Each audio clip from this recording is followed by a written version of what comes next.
সব মাছের মধ্যে চিংড়ি মাছ হচ্ছে এমন একটা মাছ যেটা যে কোনো সবজি দিয়েই বানান না কেন সবজিটার স্বাদই চেঞ্জ করে দেয়।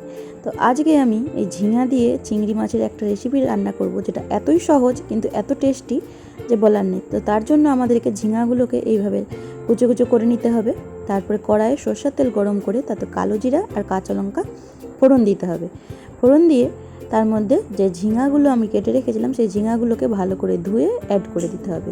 ঝিঙাগুলো অ্যাড করার পরে তারপরে সামান্য লবণ আর হলুদ দিয়ে এটাকে হাই ফ্লেমেই নাড়াচাড়া করতে হবে যতক্ষণ না এর জলটা শুকিয়ে আসে। ঝিঙা থেকে অনেক জল ছাড়ে, তাই এটাকে হাই ফ্লেমেই শুকিয়ে নিতে হবে। এদিকে আমি চিংড়ি মাছগুলোকে ভালো করে বেছে নিয়েছি। বেছে ভালো করে ধুয়ে তার মধ্যে লবণ আর হলুদ দিয়ে মেখে নিতে হবে।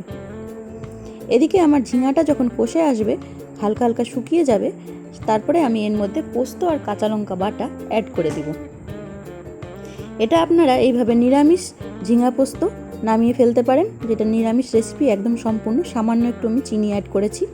এবার আমি যেহেতু চিংড়ি মাছ দিব, সেই কারণে আমি সেই কড়াই থেকে ঝিঙা পোস্তটা নামিয়ে সামান্য একটু সরষের তেল অ্যাড করে চিংড়ি মাছগুলোকে এভাবে হালকা হালকা করে ভাজা ভাজা করে নিব।